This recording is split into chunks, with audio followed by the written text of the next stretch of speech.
Quero ler com você allí, vamos a ler allí esos dos versículos. Hechos 10:38 dice así: como Dios ungió con el Espíritu Santo y con poder a Jesús de Nazaret, y como éste anduvo haciendo bienes y sanando a todos los oprimidos por el diablo, porque Dios estaba con él. Oremos. Padre, te damos gracias en esta mañana. Oro para que tu palavra, Senhor, essa palavra poderosa que criou os cielos e a terra, esta palavra que ha traído a nossas vidas salvação, propósito e sanidade, pueda fluir como um rio en esta mañana. Senhor, nós reconhecemos que somos uma igreja de pessoas que necessitam muitas vezes esse toque que nos sana, que nos restaura. Gracias te damos. Hazlo en el nombre de Jesús, Señor. Amén y amén. Diga conmigo: Cristo llevó mi dolor. Amén. Bueno, ese primer versículo que leímos habla del ministerio del Señor Jesús. El ministerio de Jesús tuvo tres etapas. La primera etapa fue de niño en este mundo, la vida del Señor Jesús, no el ministerio, la vida, tres etapas, de hombre normal en este mundo hasta los 30 años. Después de los 30 años, él empezó su ministerio público de predicación de la palabra, que culminó con su muerte en la cruz y resurrección. Después subió al cielo y se sentó a la diestra del Padre, y empezó la tercera etapa de su vida y su ministerio, que es ser intercesor delante de Dios por nosotros día y noche. Ahora, la Biblia nos dice cómo Jesús andaba en este mundo. Aquí dice que Él andaba en este mundo sanando a los oprimidos por el diablo. Mira bien, la opresión, la depresión, essas cosas que causan tanto dolor interior en nosotros, la Biblia dice que son enfermedades. Una persona que está con su corazón doliendo, sangrando, enferma, oprimida, con amargura, con angustia en su corazón, no es que esté mal, está enferma espiritualmente, está enferma emocionalmente, necesita sanidad. Ahora, en ese versículo que nosotros leímos, hay 5 personas diferentes. Mira, está primero el Señor Jesús, no, Dios Padre. Como Dios, el Padre, ungió con el Espíritu Santo, Dios el Espíritu Santo, y con poder a Jesús, el Señor Jesús, de Nazaret, y como anduvo haciendo bienes y sanando a todos los oprimidos, nosotros, por el diablo, y está el diablo, porque Dios estaba con él. Ese versículo, 5 tipos de personas que están implicadas en nuestra sanidad. Uno que causa el dolor, el diablo es real, y él hiere, él oprime, él destruye la vida de las personas, espiritualmente, interiormente. Muchas veces la persona, cuando abre puertas para el diablo en su vida a través del pecado, el diablo entra de manera despiadada. El diablo es implacable, hermanos, y es real. Predicaba un joven semana antepasada, y él me decía que no cree que esas cosas existen. Y le di un ejemplo que lo hizo temblar. Yo le dije: yo he visto que donde la gente invoca la presencia de Dios, Dios se manifiesta. Pero también donde invocan la presencia de Satanás, Él también se manifiesta. Y le di unos ejemplos que él dijo: ahora sí usted me puso a temer. Yo le dije: no es el propósito ponerlo a temer, el propósito es liberarlo, porque usted es esclavo del diablo y no lo sabe. Hay cadenas espirituales invisibles oprimiendo su alma y usted no sabe. Ahora, ¿para qué Jesús nos sana? En el versículo siguiente dice: no me elegisteis vosotros a mí, sino que yo os elegí a vosotros, y os he puesto para que vayáis y llevéis fruto, y vuestro fruto permanezca, para que todo lo que pidiereis al Padre en mi nombre, Él os lo dé. Esto os mando, que os améis unos a otros. Mira, vamos a empezar del final para el comienzo. En la última parte del versículo dice que debemos amarnos unos a otros. El amor de Dios en nuestra vida es la única manera de recibir sanidad. Y el único lugar donde recibimos este amor desinteresado de Dios es en la iglesia. Con todas las dificultades y luchas que tiene la iglesia, aún es el único lugar donde fluye amor. Y he escuchado muchas definiciones de amor, algunas tienen cierta lógica, otras no tienen nada que ver, pero sin importar que tanta lógica tiene, la Biblia nos explica que el verdadero amor tiene tres características. Primero, el amor no es un sentimiento, es una decisión. ¿El amor es qué? Una decisión. Yo decido amar a esa persona, pase lo que pase. Y fue lo que Dios hizo por ti. Dios decidió amarte. Hermanos, nosotros llegamos a la iglesia, personas enfermas, heridas. Este mundo está lleno de personas enfermas. Usted no tiene noción, no tiene idea, usted no tiene el conocimiento, no tenemos el conocimiento total de cuántas personas enfermas hay a nuestro alrededor, dentro de nuestra casa, gente llorando a nuestro lado y nosotros no escuchamos, sonriendo por fuera y llorando por dentro. Usted entra en un bus, entienda algo, todas esas personas del bus están enfermas. Usted llega a su empresa, todos están enfermos. Y la iglesia también, todos nosotros estamos enfermos. Cuando llegamos a la iglesia, entramos en un proceso de sanidad con Dios. Algunos responden rápido y la sanidad viene rápida, avanzada. Otros responden muy lento y la sanidad es lenta. Pero todos estamos. El amor primero es una decisión. Segundo, el amor también es un fruto del Espíritu Santo. La Biblia dice que el amor en Gálatas 5:16 es fruto del Espíritu Santo. Por más que yo decida amar a una persona, sin el Espíritu Santo en mi vida yo no puedo amar realmente. Solo el Espíritu Santo puede producir el amor verdadero en nosotros. El amor que no es egoísta, que es genuino, que es real. Ese amor que no es caricato. Caricato es la palabra griega que significa algo como dibujado así, una figura que no es clara. De ahí viene la palabra caricatura, esos dibujos feos que hace de la gente. Entonces la Biblia nos enseña que solo el Espíritu Santo nos puede dar este amor que no es caricato, que no es una caricatura, que no es una imitación barata de amor, sino el amor verdadero. Entonces, primero es una decisión. Segundo, es un fruto del Espíritu Santo. Y tercero, el amor trae demostraciones de amor. Dios dijo, Pastor Edwin acabó de leer Juan 3:16. Dios dice que amó al mundo y ¿qué hizo? Envió a su Hijo para salvar al mundo. No existe eso que yo amo, pero no lo expreso. No soy tímido. Yo no expreso mucho, pastor, pero yo amo. No. El amor verdadero se expresa con palabras, con acciones, con actitudes pequeñas o grandes, pero que lo demuestran. Ayer escuché una conferencia tan bonita y el pastor predicaba para hombres y decía, el mundo ha enseñado que los hombres no necesitan ser amados, solo las mujeres, pero es una gran mentira. Y él decía, si usted tiene un hijo varón y no lo ha hecho, no ha demostrado ese amor, es importante que lo hagas, porque el hombre también necesita eso para tener autoestima y tener fuerza para enfrentar la vida. Y él dijo algo bonito, él dijo, si tienes un hijo varón pequeñito, abrázalo, bésalo y diga que lo amas. Si tienes un hijo de 20 años, haz lo mismo.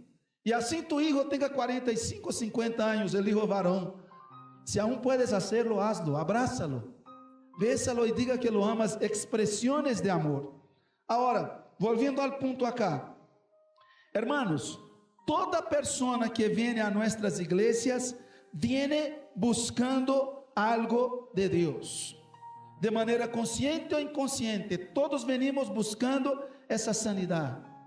Y yo creo que todos llegamos a la iglesia deseando obedecer, deseando ser salvos, deseando comprometernos con Dios. Todos llegamos aquí con ganas de servir a Dios, de dar frutos, de prosperar con Dios, de vencer el pecado, de ser bendición, de hacer cosas maravillosas. Yo no he visto la primera persona venir a la iglesia y decir, no espero nada. No, si usted viene aquí es porque usted quiere recibir algo, usted quiere hacer algo. Ahora, aunque todos llegamos deseando hacer cosas buenas, viene la pregunta, ¿por qué muchos no lo logran? ¿Por qué tantos vuelven atrás? Después de recibir salvación, bendición, restauración, ¿por qué vuelven atrás? ¿Por qué tantos olvidan los pactos hechos con Dios y regresan a ese mundo de pecado en que estaban? ¿Por qué tantos olvidan en los momentos difíciles lo que Dios ha hecho por ellos en los momentos fáciles? ¿Por qué tantos olvidan cuando llegan las tinieblas lo que les fue prometido en la luz? ¿Por qué tantos, después de estar en la iglesia, se dejan llenar de amargura por bobadas, por situaciones pequeñas que pasan en la iglesia? Se dejan llenar de amargura, olvidan todo lo bueno que Dios ha hecho por ellos y renuncian. ¿Por qué olvidan lo que vinieron deseando? ¿Por qué dejan que esos buenos propósitos caigan en el mar del olvido? Y la respuesta a todas esas preguntas es: por causa del dolor. Nosotros venimos a la iglesia con ganas de hacer cosas buenas para Dios, y Dios comienza a restaurarnos. Pero muchas veces hay situaciones en que hay que enfrentar nuestro dolor. Pasan situaciones aquí que reflejan un dolor que yo tengo por dentro.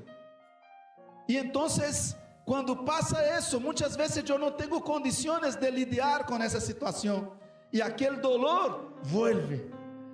Cuando eso pasa, Dios nos está diciendo: quiero sanarte.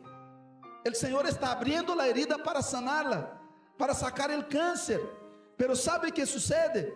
Muchas veces yo no soy capaz de lidiar con ese dolor y renuncio. Y muchas veces, por causa del dolor, renunciamos tantas cosas buenas. Ese dolor oculto que nadie ve, pero que está ahí, que te despierta de noche y no te deja volver a dormir, que no te deja ser feliz con la persona que amas, por causa de un pasado de dolor que te aflige, que te oprime, que te pone de rodillas. Ese dolor que muchas veces intentamos esconderlo inútilmente en los vicios, en los juegos, en las relaciones sentimentales, en redes sociales hoy en día. Mira, hay un círculo vicioso con 4 puntas, se llama dolor. Cuando yo no sé lidiar con mi dolor, el dolor me lleva al pecado, a intentar hacer cosas para mitigar el dolor, como el vicio o relaciones fuera de la voluntad de Dios. Ahí, después de dolor y pecado o decisiones equivocadas para esconder el dolor, después de que termina el placer del vicio o de relaciones equivocadas, ¿qué es lo que viene? Culpabilidad. Me siento horrible, me siento una basura, me siento peor que antes. Ahí luego, como me siento tan mal, ¿qué es lo que trae eso? Más dolor. Y el dolor, si no es manejado bien, lleva otra vez a más equivocación, más culpabilidad. Y el círculo va creciendo, cada vez más grande. Ahora, ojo, se va haciendo un hueco inmenso en forma de espiral, pero el espiral no es hacia arriba, es hacia abajo.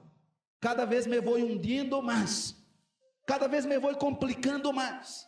Cada vez la situación es menos manejable, hasta llegar al punto de dependencia química, hasta llegar al punto de dependencia emocional, hasta llegar al punto en que algunos dejan la familia porque no pueden manejar ese dolor, otros dejan la iglesia, otros dejan trabajo, otros se suicidan por causa de ese dolor que no puede manejar.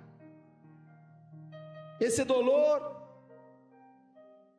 se esconde, y el peor problema del dolor es cuando nosotros no lo manifestamos, tratamos de ocultarlo. não queremos compartilhar com nadie, muitas vezes por orgulho. Não necessito ajuda de nadie. Outras vezes porque pensamos que não há nadie com quem pueda compartilhar.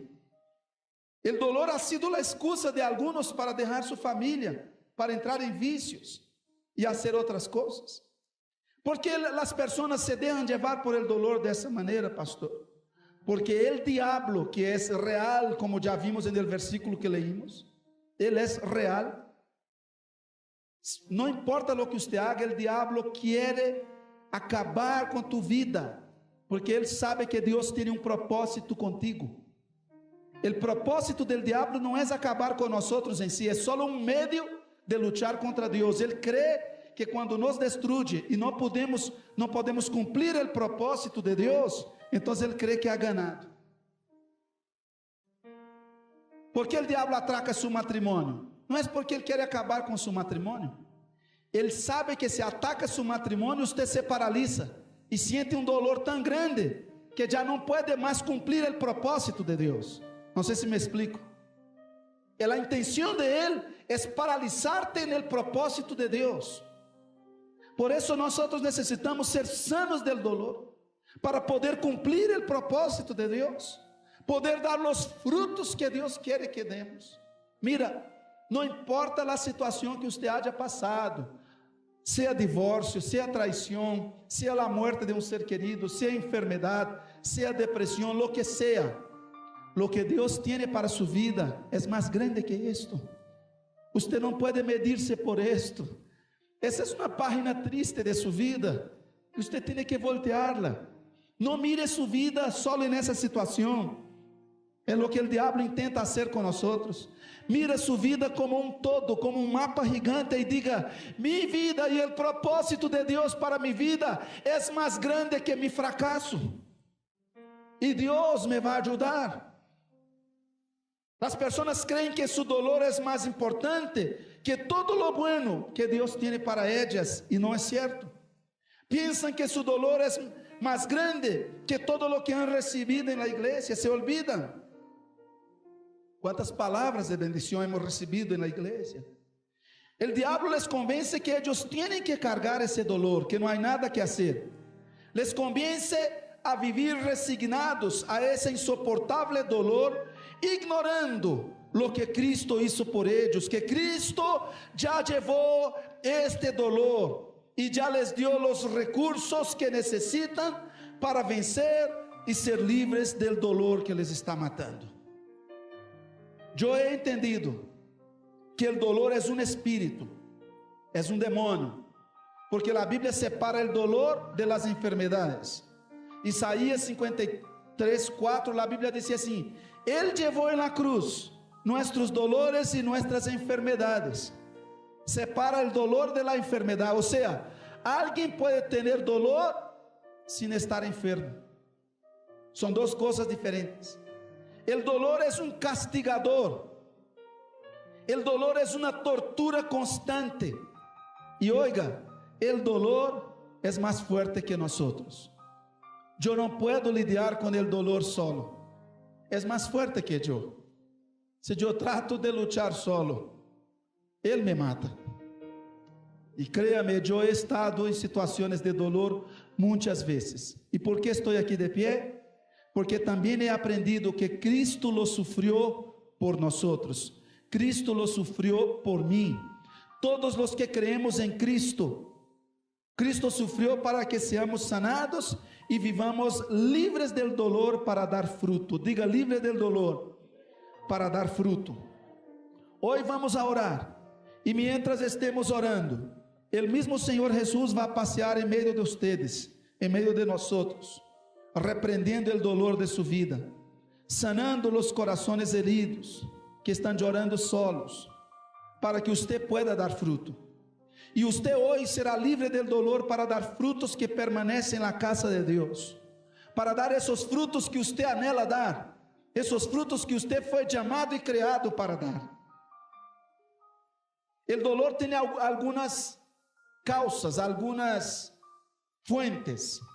Não posso nombrar todas acá, pero mientras escrevia esse mensagem, Se me ocurrió algunas fuentes de dolor, causas de dolor, para los que están apuntando. Primera causa de dolor, essa amargura, essa angústia, essa tristeza dentro de nós que decimos, oiga, eu por que estou assim? Se não estou enfermo. Primeira causa desse dolor, rechazo. Eu creio que é uma das mais severas. Nadie neste mundo ha sido hecho para ser rechazado. E quando nós pensamos que somos rechazados por qualquer pessoa, assim não seja certo. Isso produz dolor. Outra causa de dolor, traição. Hermanos, como duele ser traicionado. Muitas vezes quando somos traicionados, uma pessoa vem a consolar-nos, tranquilo, tranquilo, e uno diz, tranquilo, lo entiendo, e uno diz, usted não me pode entender. Outra coisa que causa um dolor tremendo em los padres, isso é só para os padres, impotência entre os problemas com os hijos. Mira, você chega a los hospitales nesse momento, e você vai encontrar padres e madres orgulhosos, que antes diziam, eu não creio em nada, que diziam que eram ateus, não necessito igreja nem nada, pero quando um hijo está enfermo allá, você los vê de rodillas, chorando e dizendo, Deus mío, ajuda-me, porque tenho algo aqui, que não puedo lidiar com ele, um dolor, porque não puedo ajudar a meu hijo. Quando vemos nossos filhos em problemas, nos sentimos impotentes e decimos, Deus, não sei o que fazer. Outra coisa que produz dolor, são as deudas que não podemos pagar. Isso hace que a gente não pueda dormir. O dolor de não ter as necessidades básicas supridas. Quando falta a comida. Quando não sabemos onde vamos a viver. O dolor por sonhos perdidos. Aquela coisa que você se preparou para ela a vida inteira, sonhou, como por exemplo o matrimônio. As mulheres mais que todo, como sonham com o matrimônio assim dessa maneira romântica, e de repente, o príncipe azul las traiciona, e esse sonho se perde. Isso produz um dolor, hermanos. Só há um dolor mais grande que o dolor do divórcio na vida. A psicologia concorda com a Bíblia nesse sentido. É o dolor de perder a um hijo amado. A morte de um hijo é o único dolor el qual nunca passa totalmente. Nunca passa totalmente. Deus nos sana e aprendemos a viver com isso. Pero o dolor de la muerte de um hijo nunca passa. Porque primeiro nós não fomos criados para morir. Morimos por causa do pecado. E segundo, aún depois de que entrou o pecado e temos que morir, a mesma natureza nos ensina que os hijos devem enterrar a los padres. Então, quando sucede lo contrário, é algo antinatural, que nossa mente não logra compreender. E também outra coisa que causa dolor, humillações. Nadie soporta ser humillado. A lo que todos nós estamos expostos. Escute bem. Todos nós estamos expostos a essas situações na vida. O Senhor Jesus dijo: en el mundo tendréis aflicciones. Ele não dijo, é possível que tenham. Si tienen, não, ele dijo, usted va a tener aflicción nesse mundo. Usted se va a enfrentar a essas situações de dolor. E usted não pode manejar as situações. Pero, ele dijo algo mais. Ele dijo, pero confiad, eu venci al mundo. E estou contigo. O que significa?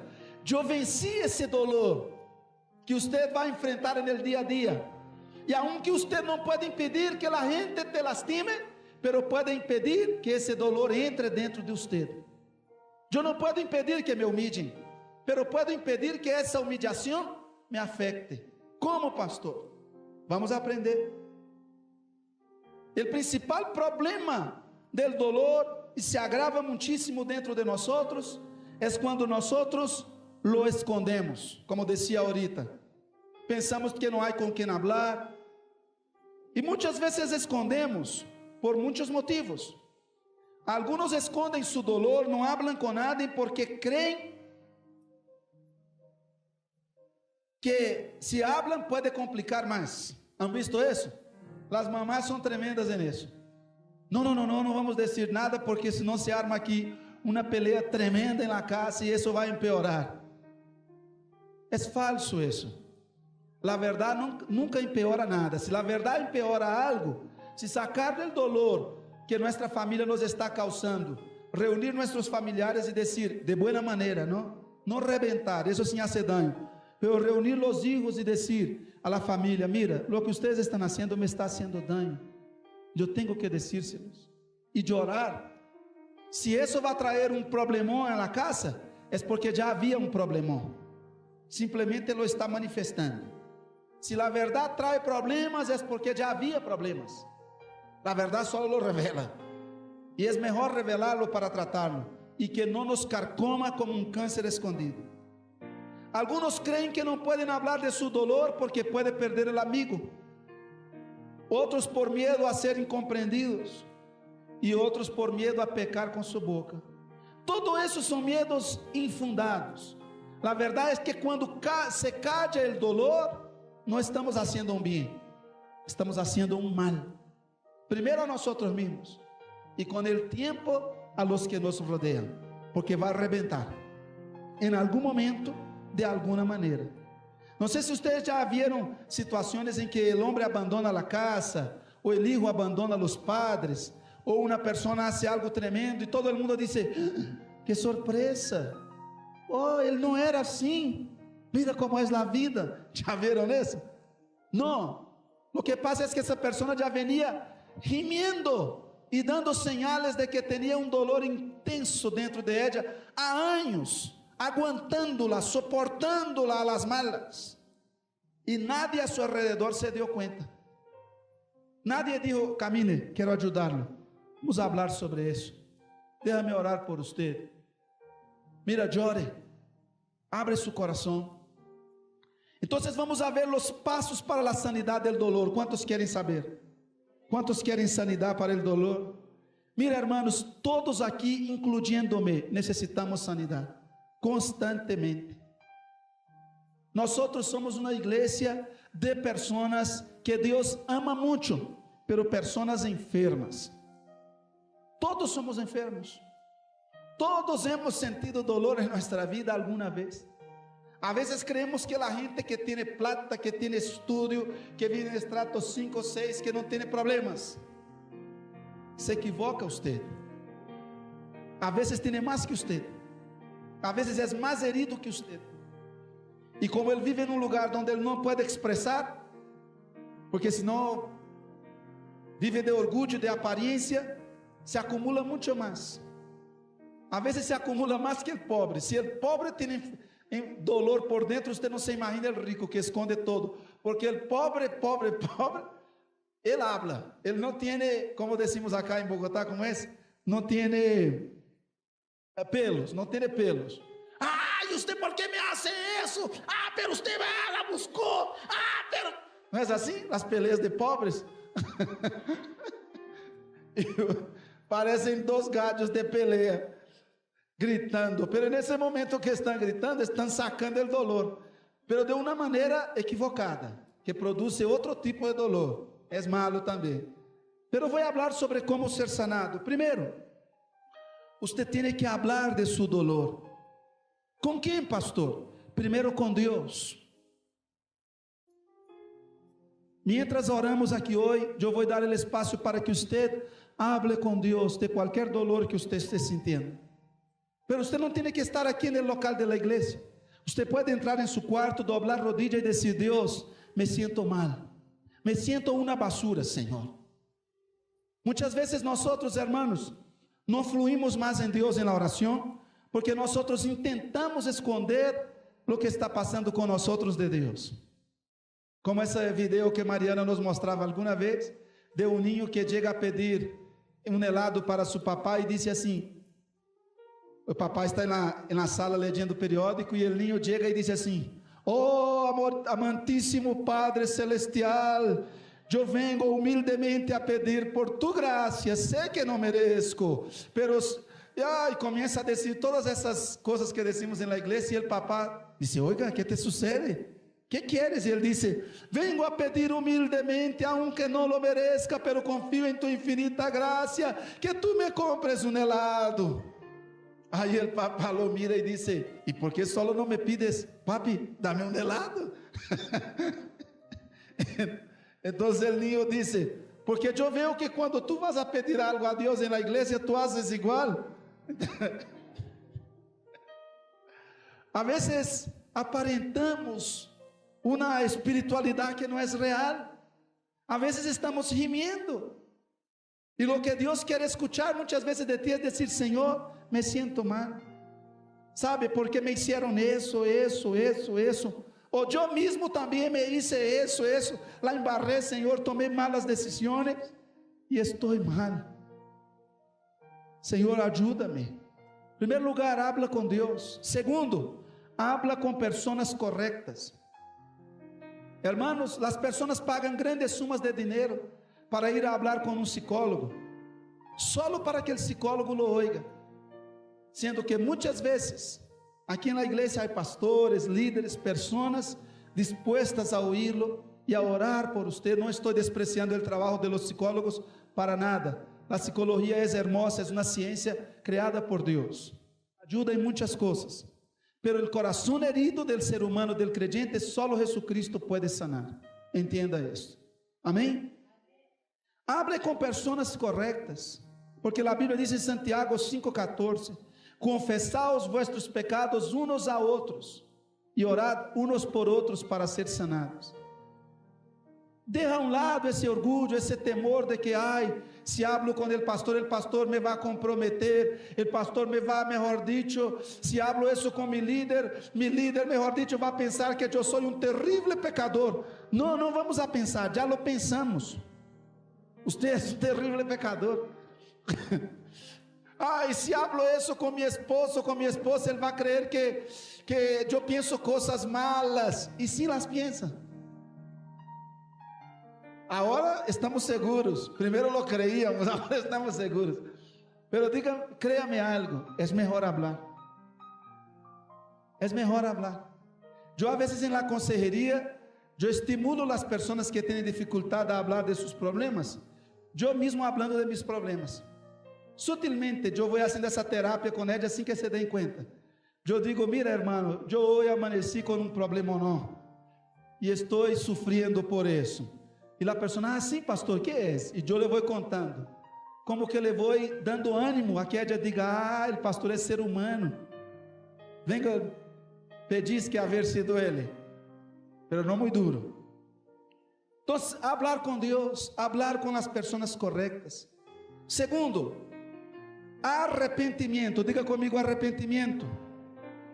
La Biblia dice en Efesios 4:32 que nosotros debemos despojarnos y arrepentirnos y soltar, sacar de dentro de nosotros todo aquello que ha producido enojo, ira, amargura, gritería y otras cosas. O sea, todo eso entonces es pecado. Muchas veces nosotros, cuando no sabemos manejar el dolor causa eso en nosotros. ¿Cuántas veces la persona cuando siente un dolor y no sabe manejarlo, se pone a gritar, intenso, histérico, histérica, y a discutir? Usted tiene que ver el tráfico de Bogotá a las 6 de la mañana, hermanos. La cantidad de histerismo que hay entre nosotros. Es uno gritándole al otro y el otro diciendo esas palabrotas y esas miradas. Parece heridas. Personas que no saben manejar su dolor. Tienen su estima tan baja, les duele tanto su autoestima de tanta herida aquí acumulada, que solo porque alguien se le atravesó por delante y le ganó la delantera, él ya cree que lo está humillando.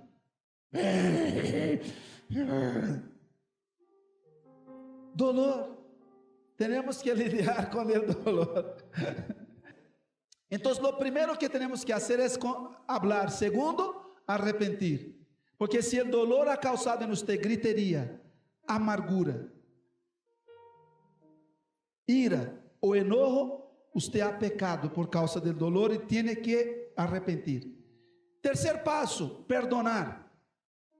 La Biblia nos dice en Mateo 6, 14 y 15, que así como nosotros perdonemos a los hombres que nos han ofendido y nos han causado dolor, también Dios nos perdonará. O sea, la condición para que Dios te perdone es que tú debes perdonar a otros. Cuarto, usted tiene que creer lo que está viendo acá, que Jesús llevó su dolor. Amén. Juan 3, 18 a 21, la Biblia dice que aquel que no cree ya está condenado. ¿Condenado a qué, pastor? A una vida de dolor en este mundo. Usted, después que recibe palabra de Dios, después que habló con Dios, después que se arrepintió, usted tiene que creer que Cristo llevó ese dolor. Si Cristo ya llevó, no es suyo. No quiero vivir condenado a una vida de dolor. Ahora, quiero terminar con unos versículos. El primero es el que está en Jeremías 8:22. Abre su Biblia, por favor.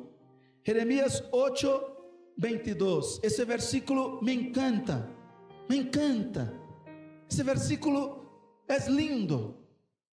Es como Dios consintiéndome. Mira lo que dice. No hay bálsamo en Galaad, no hay allí médico. ¿Por qué pues no hubo medicina para la hija de mi pueblo? Lo que Dios está diciendo aquí es: si en mi iglesia, si en mi casa hay sanidad, si desde ese púlpito, cada vez que nos reunimos, fluye palabra de sanidad, de bendición. La iglesia es el lugar en este mundo donde fluye sanidad y bendición. Dios está diciendo: si en mi casa hay un bálsamo que es mi palabra, la unción de mi espíritu que sana el corazón, si hay médicos, si hay pastores, profetas y hombres de Dios orando por la gente, ¿por qué pues no hubo sanidad para mi pueblo? ¿Por qué no hubo sanidad para mis hijos? Dios está diciendo: ¿por qué hay tanta gente enferma dentro de la iglesia? ¿Por qué hay tanta gente enferma dentro de la iglesia? ¿Por qué hay tanta gente enferma dentro de la iglesia si la iglesia es el lugar de sanidad? Dios está diciendo: si la iglesia está así, ¿cómo será el mundo? ¿Cómo será el mundo? Pero la Biblia tiene promesas para nosotros. Yo voy a leer algunas de ellas. Primero, Isaías 53, 4, como les dije, dice: ciertamente llevó Él nuestras enfermedades y nuestros dolores. Las dos cosas. Y nosotros le tuvimos por azotado, herido de Dios y abatido, mas el herido fue por nuestras rebeliones, molido por nuestros pecados. El castigo de nuestra paz fue sobre Él, y por su llaga fuimos curados. Amén. Luego 1 Pedro 2, 21 a 24. Voy a leer solo el 24. Quien llevó Él mismo nuestros pecados en su cuerpo sobre el madero, para que nosotros, estando muertos a los pecados, vivamos a la justicia, y por cuya herida fuisteis sanados. Juan 3, 18 dice: el que en Él cree no es condenado a una vida de dolor, pero el que no cree ya ha sido condenado. Pero si crees, la sanidad está para ti. Yo quiero que en esta mañana, mientras suene esa canción preciosa,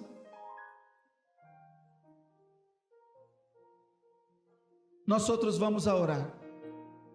Y yo quiero invitarte a orar de la siguiente manera. Primero, reconociendo delante de Dios, abriendo su herida delante de Él y diciendo: Señor, si me siento mal por algo que me hicieron hoy, o essa semana, ou de pronto alguns anos atrás, um divórcio, uma traição, uma plata que se te roubaram, um engano, qualquer coisa, ou talvez coisas pequenas também. Pastor, Senhor, me sinto mal porque el vecino me hizo tal cosa, llegué a la iglesia, tal hermano me trató mal.